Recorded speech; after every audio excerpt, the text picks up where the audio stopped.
Assalamualaikum warahmatullahi wabarakatuh. Alhamdulillahi karimir rahman, allamal quran, khalaqal insan, allamahul bayan. Asyhadu an la ilaha illallah wahdahu la syarikalah, wa asyhadu anna muhammadan abduhu wa rasuluhu alladzi kana khuluquhul quran, amma ba'd. Jamaah sekalian rahimakumullah, alhamdulillah pada kesempatan malam ini kembali kita bisa hadir di masjid yang mulia ini untuk melanjutkan kembali kajian kita dengan tema tema tentang keluarga, atau kalau dalam bahasan fikih namanya fiqhul usrah, fikih rumah tangga.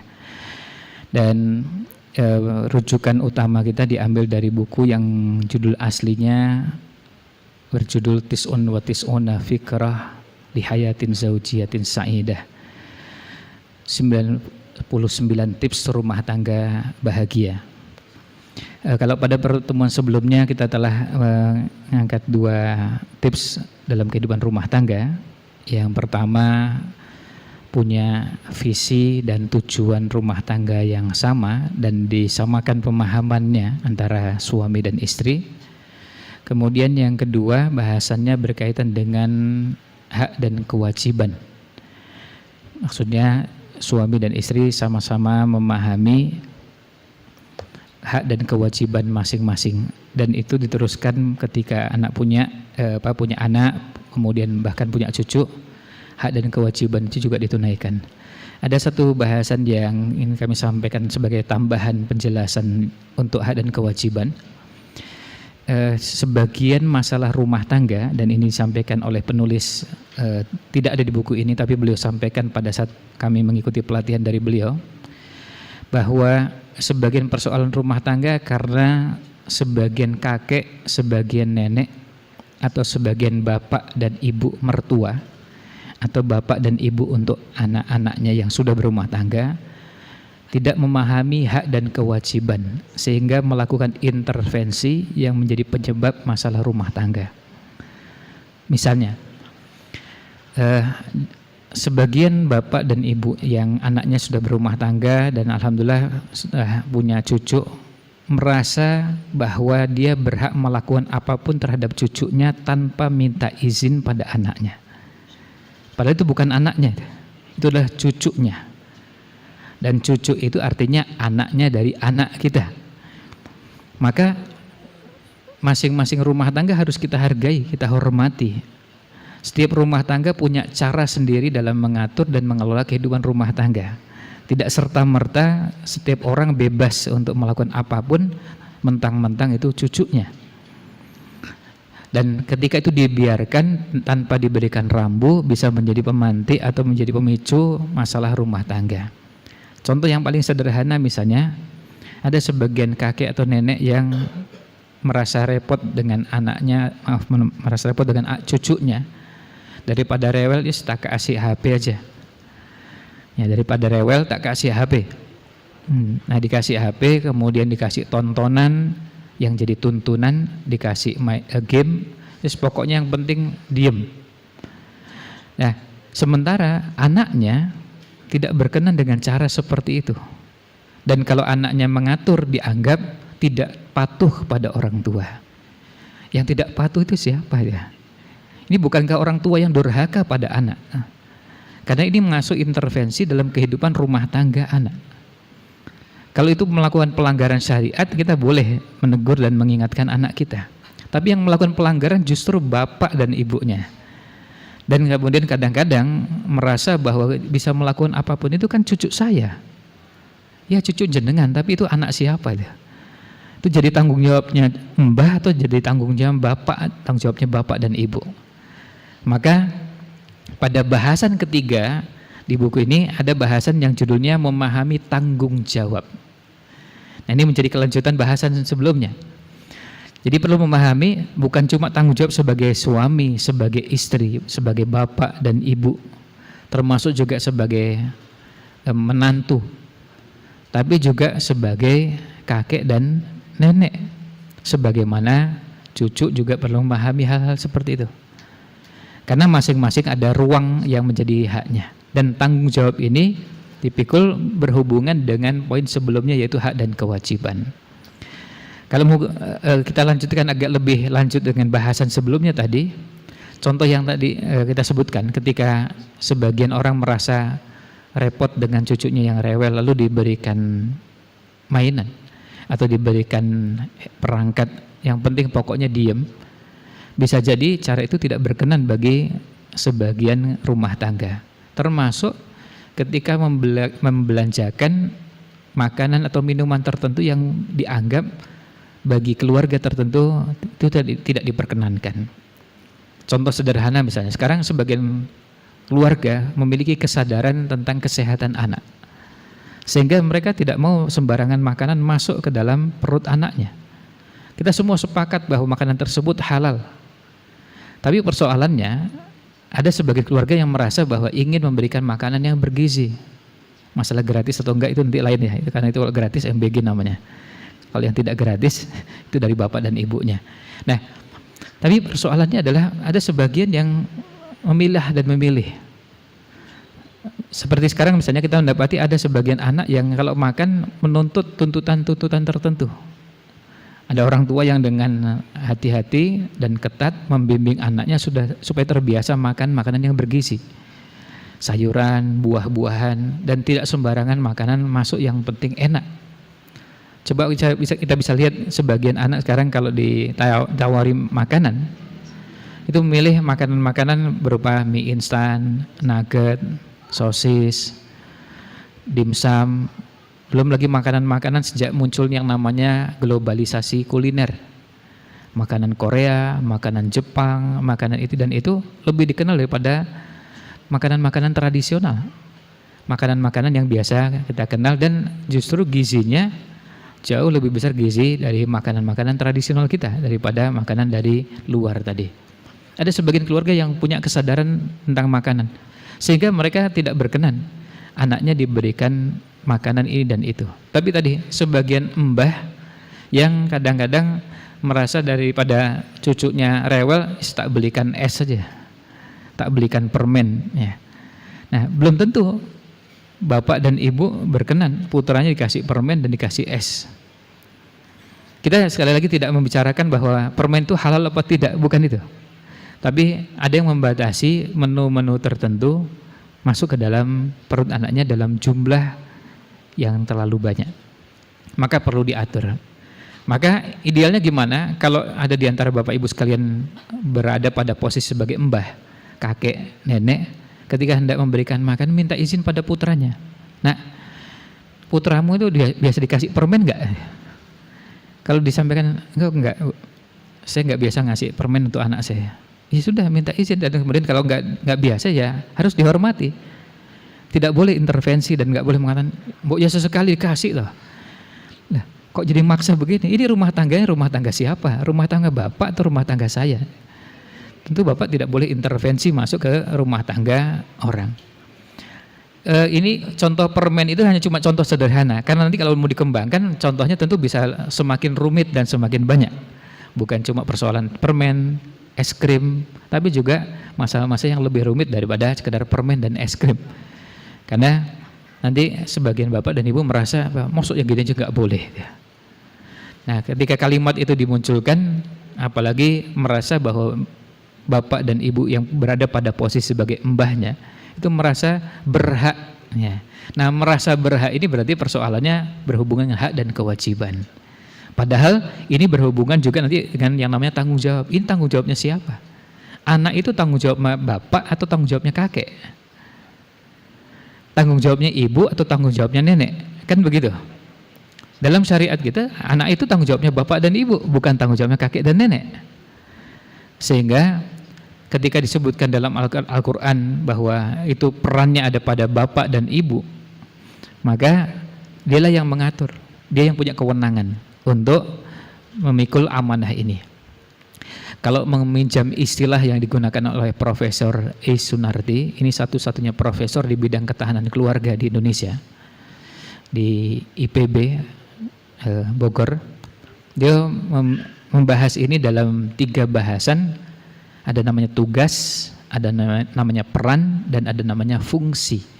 Ya, tugas, peran dan fungsi, dan itu kalau mau didetailkan baik itu keluarga, kemudian ada bapak, ibu yang masing-masing punya tugas, peran dan fungsi. Tapi pada kesempatan malam ini saya tidak akan membahas detail itu, tapi saya akan bahas secara global saja. Nah, ini yang dinamakan dengan tanggung jawab. Kalau tanggung jawabnya laki-laki sebagai suami, sebagai ayah, jelas Allah sebutkan dalam firman-Nya, di antaranya adalah ar-rijalu qawwamuna 'alan nisa. Dan ketika bicara tentang qawamahnya suami, qawamahnya bapak, maka ini menjadi bahasan yang perlu dikaji secara khusus supaya semua selain bisa mengerti juga bisa menjalankan fungsi dan peran tersebut. Karena ketika seseorang menjadi suami, fungsinya, fungsi qawamahnya, ar-rijalu qawwamuna 'alan nisa, itu punya banyak fungsi. Ada yang berhubungan dengan membimbing, mendidik. Dan ini kalau kita ambil satu poin ini saja, ini menjadi PR yang tidak sederhana, bahwa para suami punya tanggung jawab mendidik istri. Tapi yang menarik di tempat kita ini, mohon maaf maksudnya bukan di masjid kita ini, tapi saya melihatnya di Jogja. Di Jogja itu justru paling banyak pengajian ibu-ibu, bukan pengajian bapak-bapak. Padahal yang paling perlu ilmu yang paling banyak adalah bapak. Sebab apa? Bagaimana bisa menjalankan fungsi mendidik kalau tidak punya bekal? Dan kalau kita cari pengajian, sampai di Jogja ini ada perkumpulan pengajian ibu-ibu seprovinsi DIY yang pusatnya di Keraton, Ngayogyakarta. Saya kebetulan beberapa kali mengisi pengajian, dan pengajian ini khusus untuk para pengelola. Jadi yang datang adalah pimpinan dari majelis taklim. Jumlahnya lebih dari 150. Sebagian majelis taklim di Jogja itu belum bergabung dengan perkumpulan tersebut. Jadi kebayang jumlahnya, saya nggak tahu berapa persisnya, 200 apa 300. Yang jelas jumlahnya banyak. Satu majelis taklim, saya pernah menghadiri beberapa majelis taklim, jumlahnya tidak kurang dari 100. Ada yang 200. Ibu-ibu semua. Dan sampai hari ini saya belum pernah menemukan ada majelis taklim bapak-bapak. Nanti kalau, maksudnya khusus bapak-bapak gitu ya. Nanti kalau ada, mohon saya diberitahu. Ya, saya tidak mengatakan tidak ada. Saya tidak tahu ada majelis taklim bapak-bapak. Itu kalimatnya perlu dicermati, bukan mengklaim bahwa tidak ada majelis taklim bapak-bapak. Tapi saya yang tidak tahu. Nah, jadi sampai saking banyaknya, namanya itu ada yang sama. Kebayang 100-an majelis taklim, dan majelis taklimnya ibu-ibu ada yang namanya Sakinah, ada yang Mawaddah, ada Rahmah juga ada, majelis taklim Khadijah, dan macam-macam namanya, banyaknya luar biasa. Nah, dan sebagian majelis taklim itu ada yang punya pengajian seminggu 2 kali, rata-rata seminggu sekali. Ya kebayang aja kalau seminggu sekali itu, nah itu dengan jumlah 100-an lebih, ya 150-an lebih, itu kan bisa kebayang. Jadi mengcover wilayah yang luar biasa banyak, dan setiap pekan mereka pengajian. Dan itu belum tempat belajarnya ibu-ibu, belajar ngaji. Saya sempat ditemui oleh salah seorang pengurus atau beberapa pengurus majelis taklim, lalu mereka sampaikan begini, Ustaz, itu gimana nih kok bapak-bapak itu nggak pernah antusias belajar ngaji loh. Kami ini yang sudah belajar ngaji kan risih ketika imamnya bacaan Al-Fatihahnya nggak standar. Kalau di matan Safinatun Najah kan jelas rukun-rukun sholat itu ada berapa. Salah satu rukun sholat adalah membaca Al-Fatihah. Lalu sebutkan syarat baca Al-Fatihah itu adalah diantaranya tasdidnya. Dan jumlah tasdidnya sampai disebutkan dari mulai Bismillahirrahmanirrahim sampai waladhdallin. Kurang satu berarti mengurangi satu huruf. Kurang satu berarti mengurangi satu huruf. Bayangkan baca iyyaka, dan ini dijelaskan oleh Syekh An-Nawawi Al-Bantani. Kalau membaca iyyaka lalu dibaca iyyaka, iyyaka na'budu wa iyyaka nasta'in, enggak ada tasdidnya. Itu maknanya beda dengan iyyaka yang jelas maknanya dua yang berbeda. Dan belum lagi yang lain. Nah, ini berpengaruh kepada keabsahan sholat bagi yang punya kemampuan membaca dengan benar. Makanya kemudian dibahas di kalangan para ulama fikih gimana bermakmum dengan imam yang bacaan Al-Fatihahnya mengurangi tasdidnya tadi, yang harusnya tasdid nggak pakai tasdid. Bagi yang bisa membaca Al-Fatihah dengan benar dan standar yang ada, sholatnya batal. Nah, ibu-ibu bilang katanya, kami gimana sholatnya? Ke masjid lah imamnya begitu. Imamnya, dan kami sudah mengusulkan ke takmir katanya untuk bapak-bapak ada pengajian dan belajar ngaji. Minimal imam lah ya, untuk ngimami sholat dan minimal Al-Fatihah tok gitu ya. Yang penting lulus Al-Fatihah. Wal asri nggak lulus apa-apa deh. Yang penting Al-Fatihahnya lulus karena Al-Fatihah rukun. Wal asri surat itu sunnah.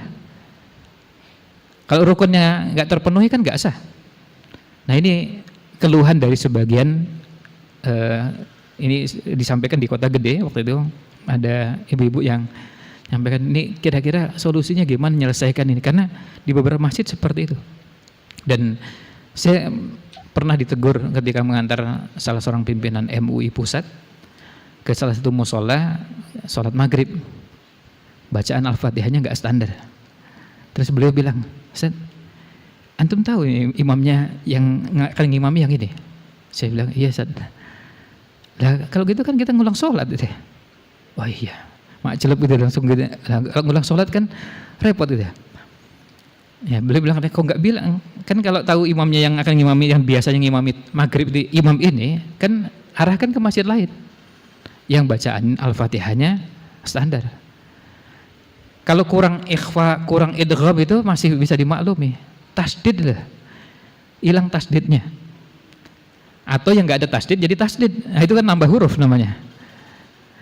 Nah, bukan cuma itu, saya juga pernah mengantar tamu dari Timur Tengah juga mengalami hal yang sama dan beliau bilang katanya kok nggak dicarikan masjid yang lain. Saya waktu pikirnya ya cari yang dekat aja gitu. Ya, tapi kan dekat udah jelas-jelas imamnya yang biasa ngimami bacaan Al-Fatihahnya nggak standar, kok malah diarahkan ke situ kan saya yang bersalah saya. Ya, kalau sudah tahu begitu, kalau nggak tahu bisa dimaklumi, saya nggak tahu imamnya bacaannya seperti apa. Ya, akhirnya sejak itu, dan itu sudah berjalan lebih dari 10 tahun yang lalu atau bahkan 15 tahun yang lalu, akhirnya saya sudah mulai agak hafal Jogja ini. Kalau berhenti di satu jalan mau mampir ke masjid, nggak sembarang masjid karena kalau masjid yang ini insya Allah imamnya agak selektif, minimal Al-Fatihahnya standar. Ya, kalau asal mampir gitu, sudah beberapa kali kejadian bacaannya nggak karuan. Nah, fungsi suami juga jadi imam dalam rumah tangga. Nah kalau imam dalam rumah tangga bacaannya nggak standar, sementara istrinya belajar tahsin, bapaknya enggak. Terus pertanyaan itu terus terang sampai kepada kami dan mereka tanya itu gimana hukumnya, dan sampai di awal Ramadan tahun ini ada ibu yang tanya, Ustaz gimana hukumnya? Saya harus bermakmum dengan yang di depan saya imamnya bacaan Al-Fatihahnya nggak standar. Tasdidnya itu ada yang iyakanya kurang tasdidnya atau pada bagian tasdid yang lain. Gimana jawabnya? Dan itu jelas, bahkan sampai ada yang ngerekam gitu, direkam bacaannya. Ini coba Ustaz, nih tasdidnya mana nih? Artinya untuk membuktikan nggak ada tasdidnya di Al-Fatihah yang harusnya dibaca dan ada tasdidnya, nggak ada tasdidnya. Ya, nah artinya jelas tidak ada tasdidnya. Kalau misalnya kurang idgham, ya, artinya gunnahnya itu kurang dikit, harusnya ada suara di hidung, itu bisa dimaafkan. Tapi kalau tasdid itu kan mengurangi huruf, karena tasdid itu mengurangi huruf atau nambah huruf, itu namanya tasdid. Nah ini yang berkaitan dengan tanggung jawab ini. Maka kalau fungsi suami lebih kepada peran qawamah, sebaliknya kalau kita bicara tanggung jawabnya istri, tanggung jawab istri ini adalah berkaitan dengan kepatuhan dan ketaatan. Tentu dalam hal-hal yang ma'ruf, dalam hal-hal yang bukan melanggar syariat. Dan dalam hal-hal yang ma'ruf itu artinya termasuk hal-hal yang mubah juga istri dituntut untuk patuh dan taat. Bahkan dalam salah satu hadis Nabi Muhammad SAW hampir ya beliau menggambarkan hampir memposisikan suami itu setara dengan Tuhan. Lau kuntu amiran ahadan an yasjuda li ahadid, seandainya saya boleh memerintahkan orang sujud kepada orang lain, la amartul mar'ata antas juda li zaujiha. Saya akan suruh istri sujud pada suami. Bayangkan, sujud kepada suami. Tapi kan karena nggak boleh, maka beliau nggak mengizinkan istri sujud pada suami. Ini untuk menunjukkan bagaimana kepatuhannya istri kepada suami. Itu sebabnya yang diperlukan dua-duanya. Dari sisi suami, fungsi qawamahnya ini dijalankan dengan baik. Dari sisi istri, kesolehan dan ketaatan juga dijalankan dengan baik. Nah, kadang-kadang masalah dalam rumah tangga itu muncul salah satu dari dua-duanya. Suami tidak menjalankan fungsi qawamahnya, dan istri tidak menjalankan fungsi kepatuhan dan ketaatannya. Dan dalam Al-Quran Allah menyebutkan salah satu ciri wanita solihah dengan kalimat yang sangat sederhana. Fasolihat, ya, wanita solihah itu qanitat, mereka adalah orang yang taat kepada Allah SWT. Hafidhatun, tapi hafidhat apa? Hafidhat bima hafidhallah. Jadi ketika mereka ini adalah wanita-wanita yang senantiasa menjaga dengan apa yang Allah titipkan kepada mereka. Maksudnya apa? Ketika suaminya tidak ada, bukti istri solehah itu adalah bagaimana istri juga bisa menjaga diri, juga menjaga kehormatan suami. Makanya kalau cara mengukur istri tidak solehah, di antara yang paling gampang adalah bagaimana ketika suaminya pergi, istri ngomentari tentang suaminya atau bapak untuk anak-anaknya itu seperti apa. Kalau nanti ngomong di belakang jelek-jelekkan suami, itu ciri wanita yang tidak solehah. Ya, bapakmu itu memang begitu. Nah, itu bagian tidak solehahnya. Ayatnya jelas, menjaga hal-hal yang perlu jaga ketika suami tidak ada. Termasuk yang harus dijaga adalah kehormatan apa? Suami. Kehormatan suami harus dijaga. Kadang-kadang misalnya suami tidur ngorok, ya, itu kan biasa, itu nggak ada masalah. Tapi ngoroknya suami itu jadi bahan ejekan dan bahan ghibahnya istri kepada anak-anak. Nah, itu bukti tidak solihahnya seorang istri. Ya memang bapakmu itu ya begitu. Nek tidur dia memang ngoroknya tuh kayak, wah itu lah, ini apalagi kalau udah cerita kan bisa ditambah-tambah dan bumbu-bumbunya bisa lebih banyak daripada isinya. Itu melebihi makanan ya. Kalau makanan itu bumbunya biasanya sedikit. Ini bumbunya bisa lebih banyak, luar biasa. Nah, seharusnya dijaga. Ketika suami nampak terlihat lelah dan tertidur, ya bagaimana sang istri membela suaminya di hadapan anak-anaknya? Ya mungkin bapakmu itu capek, lah bekerja sejak pagi, dan di tempat kerjanya itu gambarkan suasana yang mungkin anak gak ngerti bahwa di tempat kerjanya bapak itu capeknya luar biasa. Pekerjaannya bukan cuma kerja fisik, tapi kerja yang melibatkan otak, melibatkan ketelitian, kehati-hatian dengan resiko yang sangat tinggi. Karena anak nggak membayangkan itu, cuma taunya pokoknya tiap bulan bapak pulang bawa duit banyak, kan coba begitu aja. Tapi nggak tahu bahwa kerjanya resikonya tinggi dan bisa beresiko pada kematian. Kan itu perlu diceritakan juga oleh ibu kepada anak-anak supaya apa? Rasa ta'zim, rasa hormatnya anak kepada bapak juga bisa muncul. Nah, dua-duanya ini perlu dibangun bersama-sama. Itu sebabnya Dr. Musyabab bin Fahad Al-Asimi dalam bukunya ini yang judulnya 99 Tips Rumah Tangga Bahagia, beliau menyebutkan bahwa di bagian ketiga yang penting adalah mengenalkan yang namanya tanggung jawab. Jadi tanggung jawab ini menunjukkan kematangan dan kedewasaan suami maupun istri. Baik berada pada posisi suami dan istri sebelum punya anak, atau berada pada posisi ayah dan ibu untuk anak-anaknya. Karena masing-masing dengan bertambahnya usia, kemudian bertambahnya anggota keluarga, maka tanggung jawab juga bertambah. Kalau dulu masih ketika sedang menjadi suami, tanggung jawabnya hanya cuma kepada istri, selain juga kepada orang tua dan mertua. Ketika bertambah usia dan bertambah anggota keluarga, ada anak, maka tanggung jawabnya bertambah. Lalu anaknya bertambah, juga tanggung jawabnya bertambah. Oleh karena itu, kenapa ilmu tentang rumah tangga itu dari waktu ke waktu perlu ditambah. Ada yang berpendapat bahwa ilmu tentang rumah tangga itu ada yang per 5 tahun, ada yang per 7 tahun perlu diperbaharui, perlu ditambahkan. Apa? Karena ada situasi yang berbeda yang dialami, masing-masing ada tanggung jawab yang melekat, juga ada kerentanan yang muncul pada tahapan dan usia. Kalau bapak ibu yang usia pernikahannya di bawah 7 tahun, ngobrolnya kan karena putra pertamanya mungkin baru usia 1 tahun 2 tahun, ngobrolnya masih bicara tentang, atau bahkan anaknya usia TK, ngobrolnya baru bicarakan memilihkan TK untuk anaknya. Tapi kalau yang usia pernikahannya sudah di atas 40 tahun kan ngobrolnya sudah mungkin ngobrol yuk besanan, kan sudah beda ngobrolnya. Karena apa? Karena usia putra putrinya mungkin sudah di atas 25 tahun, di atas 30 tahun. Ngobrolnya sudah bukan ngobrol lagi tentang anak yang masih kecil.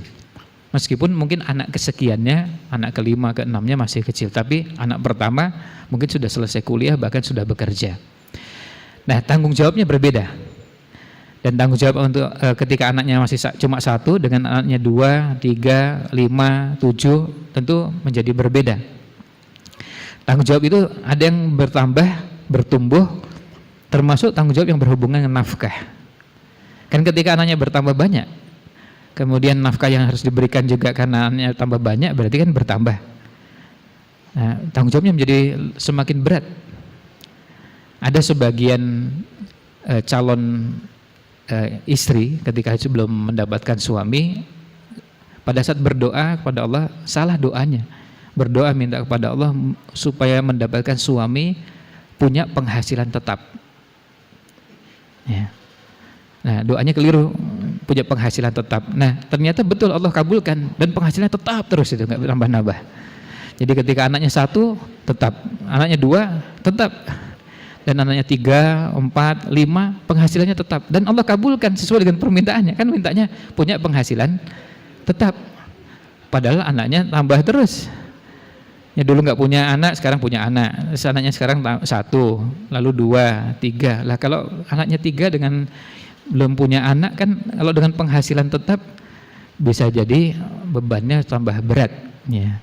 Kecuali kalau tetap itu sudah ada pada standar yang sangat tinggi, mungkin doanya tambahi tetap tapi dengan nilai sebesar sekian ratus per bulan. Nah, itu baru nanti ya, baru mungkin bisa mengatakan itu nggak apa-apa, itu mau anak 10 pun siap itu.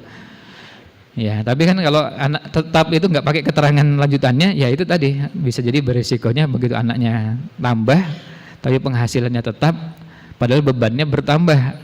Belum lagi kita bicara tentang harga bisa meningkat, apalagi ketika melihat ini perang Amerika Israel lawan Iran ini kayaknya bisa berlanjut lama. Kalau gas ini mulai sudah agak sulit, nah kayaknya barang ini agak, ya beberapa barang akan naik, ya minyak bisa naik, gas bisa naik. Nah ini kalau penghasilannya tetap kan kasihan, maka bisa diubah doanya, mudah-mudahan mendapatkan calon suami yang tetap berpenghasilan.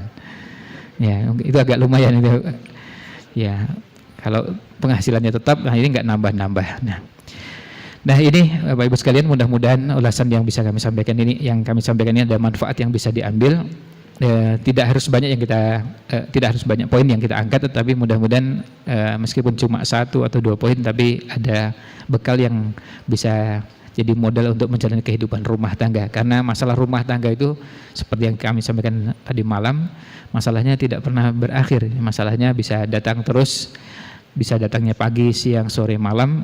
Oleh karena itu ilmu yang kita miliki juga harus terus ditambah, karena kita lebih siap menghadapi persoalan rumah tangga kalau ilmunya juga siap. Wallahu a'lam, sallallahu alaihi ala nabiyina Muhammad wa ala alihi wa sahbihi ajmain. Subhanakallahumma wa bihamdika asyhadu an la ilaha illa anta astaghfiruka wa atubu ilaik. Wassalamualaikum warahmatullahi wabarakatuh.